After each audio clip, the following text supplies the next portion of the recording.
2 programs, 2 levels, 1 system, and this month, Everything starts. Welcome to 3 over 2 Hoops. I'm Coach Jessica Duleba. I'm Coach Bob Belf, and we would like to introduce you to the system. Now, I'm at the college level at OCC. Jess is my assistant. And then Jess has taken a high school position and is now in her second year, and we are going to talk about it a little bit. But we wanted to talk about why we even created this podcast. I think the biggest thing is that nobody has really discussed the system at the level it needs to be discussed. I think a lot of people are interested. I think a lot of people try it. And I think that if there was a little bit more instruction, a little bit more help, and a little bit more people involved that have experience in it, that we could help some people along. Yeah. So that was kind of my feeling. Now, I've been wanting to do this for a while. So Jess was the one that pushed me along to do this. And other than all our glitches that we have trying to make this work, I think it's going to be kind of fun. No, definitely. And I also think, there's a pure system, and then there's also systems that people try and do that are very different from actual pure system. Absolutely. So we're going to talk about that. My introduction, I have been coaching for a long time. I'm now 67 years old. But I've run the system itself at the high school level 2 times. I've done it at 4 different colleges. I had the opportunity of working out at Grinnell with Coach A and Coach Dave. Was invaluable experience for me. And so I think there's some things there that I can bring to this conversation. Now, Jess has a totally different path. Definitely. So I played college out in New York City, and then I went overseas actually and played for 6 years. And then once COVID happened, like everyone else, I ended up back home here in Michigan and got into coaching. And I was taking philosophies from playing in Europe and all of that and brought it into my coaching, and then I met Coach Belf. I was an assistant with him at Oakland Community College, and he started telling me about the system. And ruined you for life. Pretty much. Exactly. Come to the dark side. I think the whole purpose, though, of our show and what we're trying to do, while we're going to keep it conversational, we're going to try to make sure we get guests, get people involved in this, but is for coaches to soundboard a little bit, give us ideas as to what you want to know, but on the same token, explain what we do to get through some of the areas that are problems that are going to come up, which Jess, who's starting this week, putting it in play, is going to run into a lot of that, and she'll be a great sounding board for us as we go through. So I think overall this could be a lot of fun, hopefully interesting, and hopefully intriguing for us, if not anybody else that's trying to watch. Definitely. So I guess we should probably get into now why we actually run it, why we run the system. I mean, I guess because you went on at Grinnell, you were already running it before you became an assistant at Grinnell, correct? I did. I have what I call my Marissa moment. I had a young lady on my team that we would go through all the pre-running that you do in, 3-man weave, 11-man, all the type of things that are warm-up drills and everything would go. And this young lady, every single day, won practice. She was unbelievable. And when it came game time, I never played her because she wasn't really in my top 7 or my top 8. And I really felt that as I started to look at my roster, because of her, I was doing a disservice to kids that I thought could participate and help what we were doing. We were very good. I mean, I had a 5'10" point guard, and the person that lost on that was my 5'2" backup point guard, who was also a good player. But I had a Division I point guard who, you'd look on the bench and say, why are you sitting here?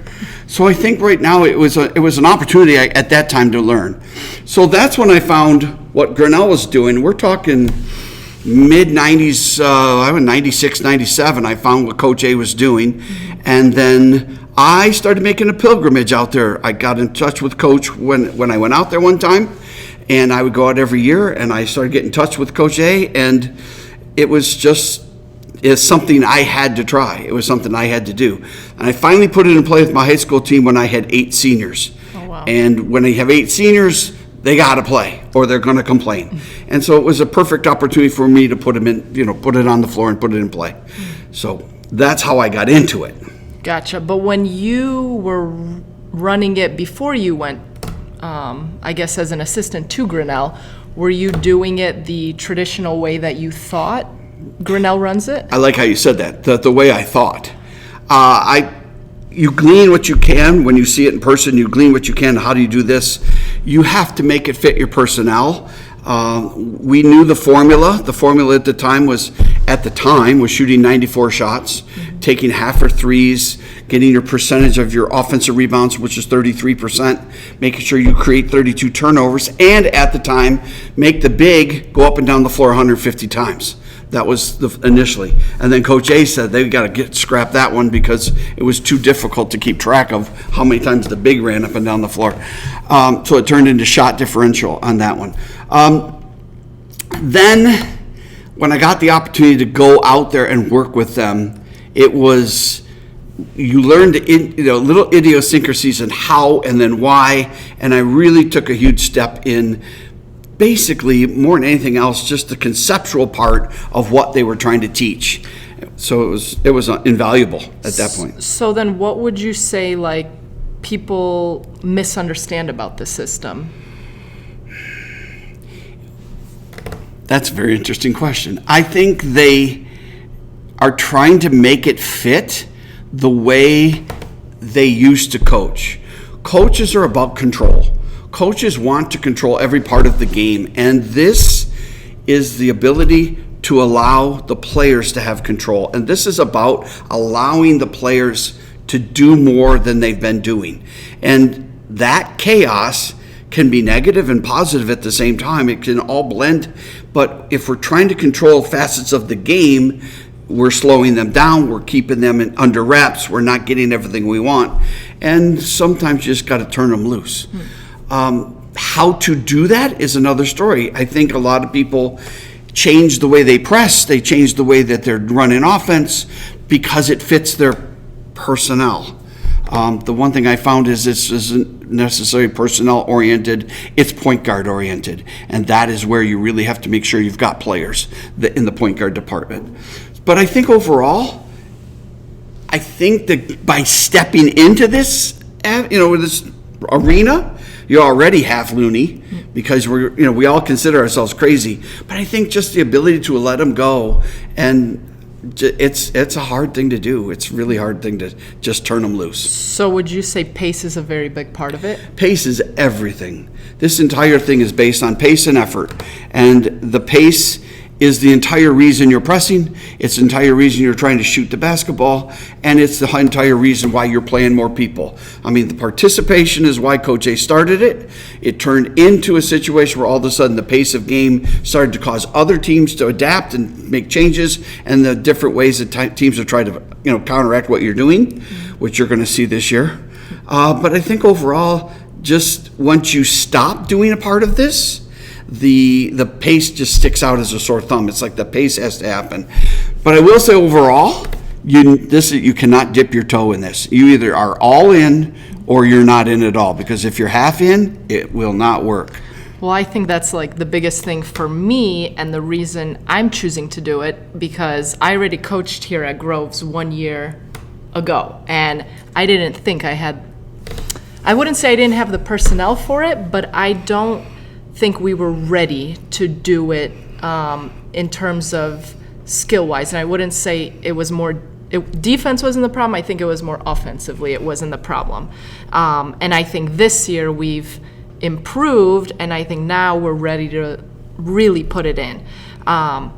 Because to me, like, looking at it from the outside, I think there's books on the system, there's videos online. I just think the system is not really complicated overall. I think it's a lot of internal rules that your players and your team know, and you go out and do it. But to the outside public, it just looks like chaos.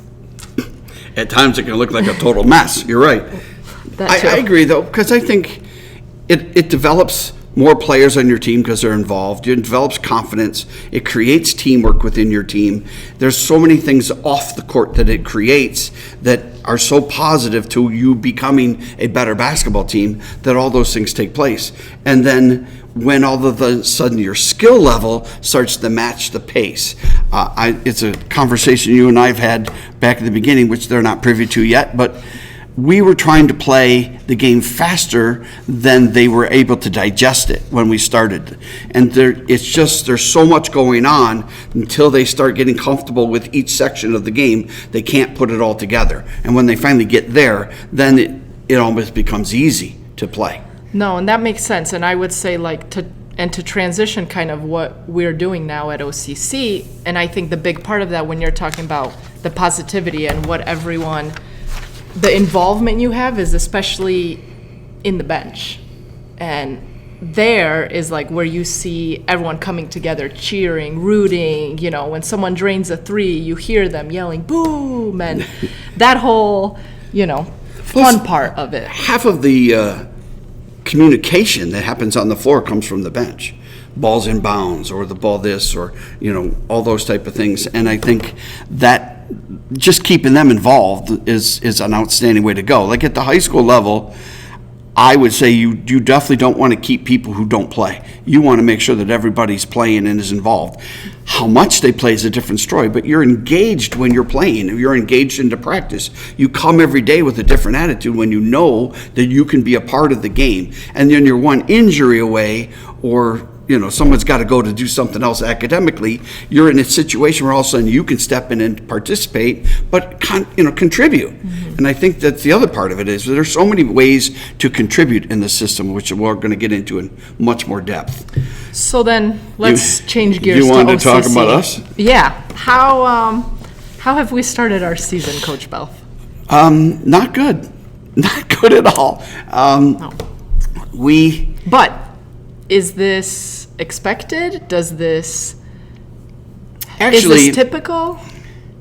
Well, in the personnel that I have, considering I have more freshmen than I do upperclassmen, I think it is. I expected us to start slowly as we learn it.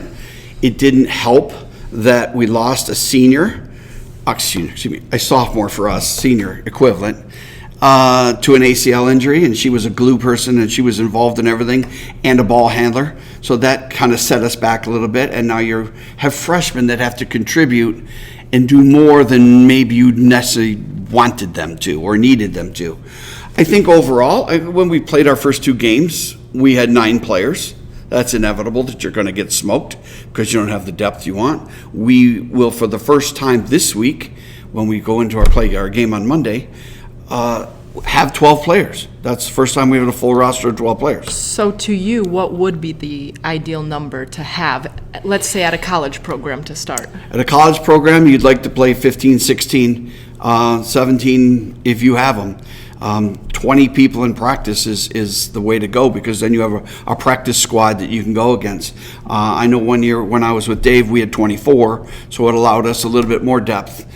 Sometimes practice started to look like summer camp, but I think overall you're trying to get more people involved and more people to play your top 15. The high school level, I've done it with 11, I've done it with 12, I did it with 14. I think right there it's a matter of how you feel you develop toward the next year. When I had 8 seniors, I kept 14 because I needed 6 kids to be able to carry on the next year.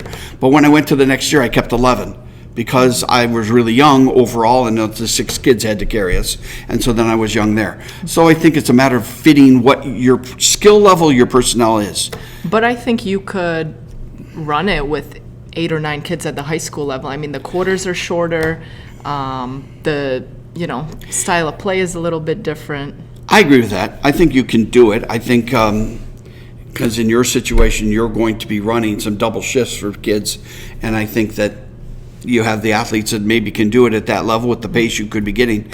But I think overall at the college level, you don't ever want to double shift. You want to make sure that you're always giving them time, that we went to a 5 rotation and we were always looking to play a kid 2 out of 5. Mm-hmm. And so they were getting plenty of rest. And then your production level will go up based on efficiency. And so it was a positive there. I think at the high school level, you have such a range of talent. You can have a Division I point guard like you do, down to kids that are there to get in shape for softball, if that's such a thing. And I think that unfortunately, because of that range, your better players have to play more minutes, and you got to find creative ways to get them rest, but keep them on the floor. Good luck with that. So then what would you say, I guess, because us at OCC, we've played 5 games now. And what do you think our girls have learned in the first 5 games? Our offense is improving drastically. Like all of a sudden, our spacing is better. Our ability to move the ball and share the ball amongst each other is better. Our ability to create things when something doesn't go exactly like they want, to come off the screen and read it wrong or didn't get where they wanted to go, and then we can create the next part of it. So basically, the conceptual part of our offense is improving drastically. We're creating stuff quicker. Defensively, we are struggling in the overall aggressiveness right now. We are not getting after people as much as I'd like. And when we go play a top-notch team, because we've played 3 nationally ranked teams out of those 5 games, not, fire the guy who schedules that. But they're much more aggressive than we are. They're much more physical and challenging us up the floor, and that has been bothering us a little bit, although we're getting better at that too. I think overall, it's just a matter of with our group, the more our freshmen play it, the more our freshmen are involved in it, more understanding what good decisions are, bad decisions are, we have improved drastically. This week we didn't have a game, and our practices were outstanding. Maybe we just don't play games. Maybe that would help. I think also the big thing that I've noticed is our conditioning levels have improved. I don't think people realize the type of shape you have to be in to do this. I feel like, from what I've heard from you, and we've had lots of conversations, I think coaches at the beginning try to play too long of shifts because players think they can stay out there for a long time. Well, I know at our level, they come from high school where they play 31 out of 32 minutes, and they think they can come into college level and play 40 minutes, and not going to happen. Well, they were probably also sitting in a zone in high school. Not playing a lot of zone in high school. Doesn't We all help. see that. So I think, without a doubt, that has to happen. I think freshmen don't understand what the college game's about, the pace of the game, just the overall physicality, getting bumped off your cuts, bumped off your screens. Your rebounding is a physical situation. They don't get it. Our kids are doing a really nice job in the weight room right now. We might win the weight room. That might be where we should be playing our games. But unfortunately, that's not everything what we're doing. So what our sophomores are, they understand that, and they have done a much better job of getting themselves ready to play college basketball. And they should, and they're our best players, and they're the ones that are contributing. For sure. I do think, though, as I watch a lot of teams play and I watch a lot of film of other situations, teams definitely go way too long with the shifts. And their concern is the complaining of the players that they come out. And certainly an area we're going to have to get into quickly. Definitely Yes. in future episodes, we will definitely get into that. So I guess looking forward, in terms of stuff like that, what are we going to expect from this podcast? What are our viewers, when they come on this journey with us, what are they going to get? Well, obviously, they're going to be able to follow along a little bit on the things that we're getting through or getting around. If there's one thing we did learn at Grinnell, it was if somebody found something that worked against you, you had better figure it out quick, because you have to solve that issue, or people watch film and they're going to start, you'll see it 3, 4, 5 times in a row. So you got to solve that. I think just some of the idiosyncrasies that we just talked about. How long should a shift go? When should I make a shift happen? What we're trying to do, when do they come in and out? How do I double shift kids if you're at the high school level? And then what type of things do you want to do? I get a lot of this, by the way. What drills do you run? What are you doing in practice for this?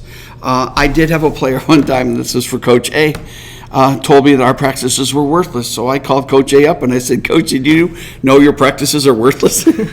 He goes, you're running our practices, right? He goes, to the letter. I said, yeah. Well, I think a lot of coaches, not only at the college level, I would say even at the high school level, and I'm guilty to this, you focus on a lot of X's and O's.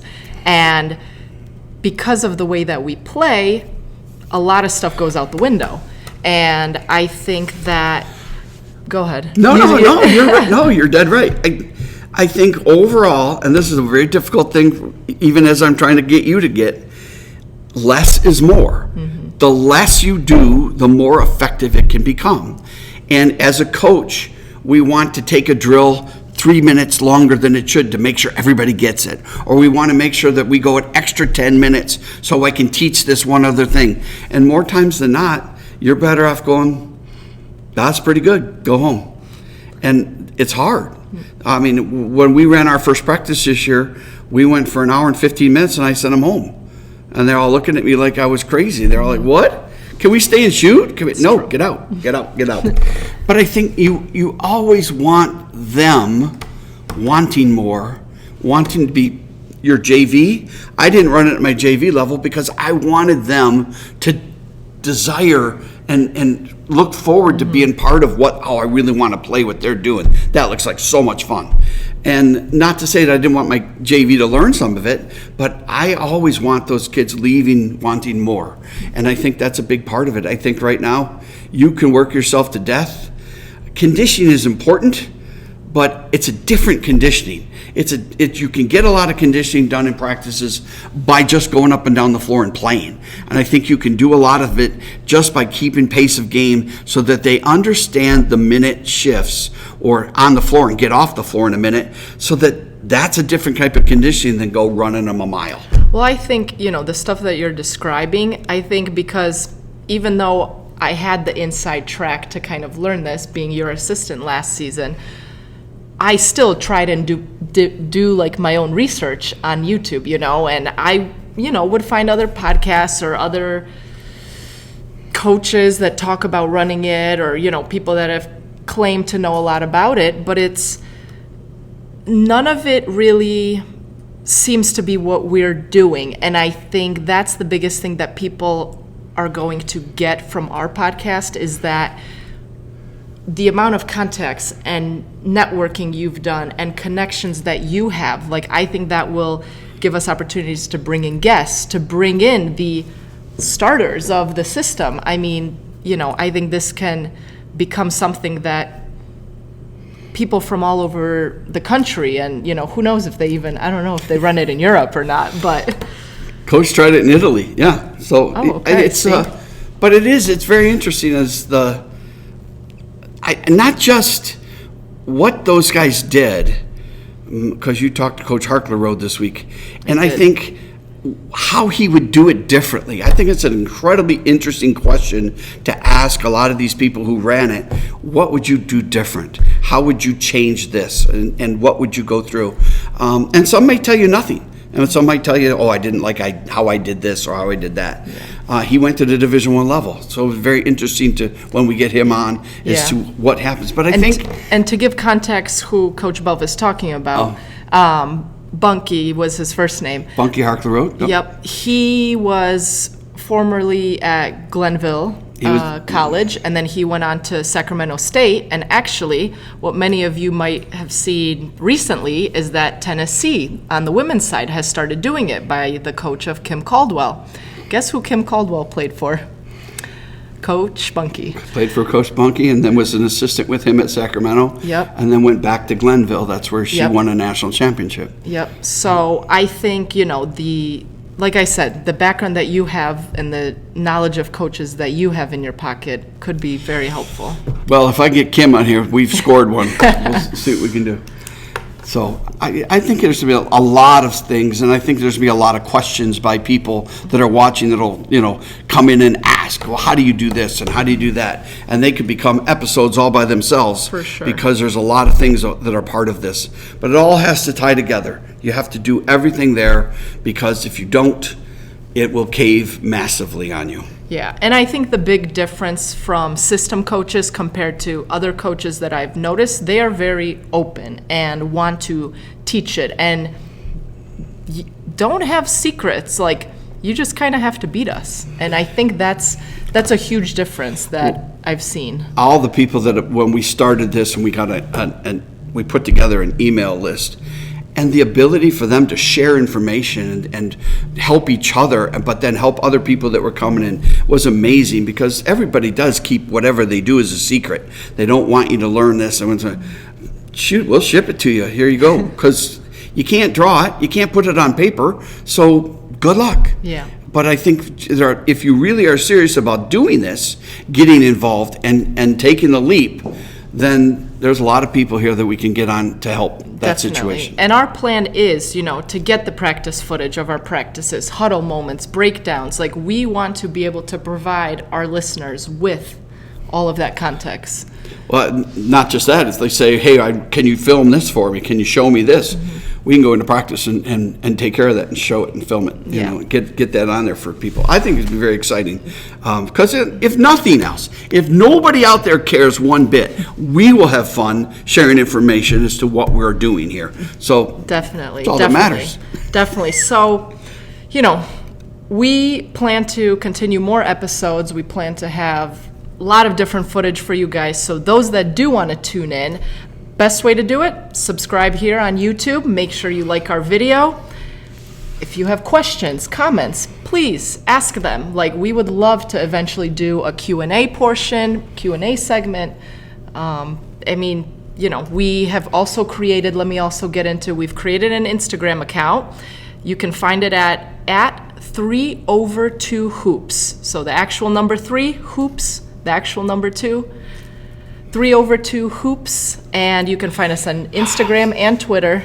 So we get our backdrop and our mugs and all our all our merch. Wait till you see what we've come up with. Coach Belf is having way too much fun. Way too much fun. I think that we're going to have to put in a segment of just Q&A. People have asked this question, so let's answer it, or ask this, or maybe we do Q&A with a guest that comes in. Yeah. So there's a lot of possibilities here, and I think it's going to be very exciting. So we're very excited that you're with us. We're pleased that you're joining and watching some of whatever we're doing. Definitely. So make sure you like and subscribe, and we'll have more for you next time.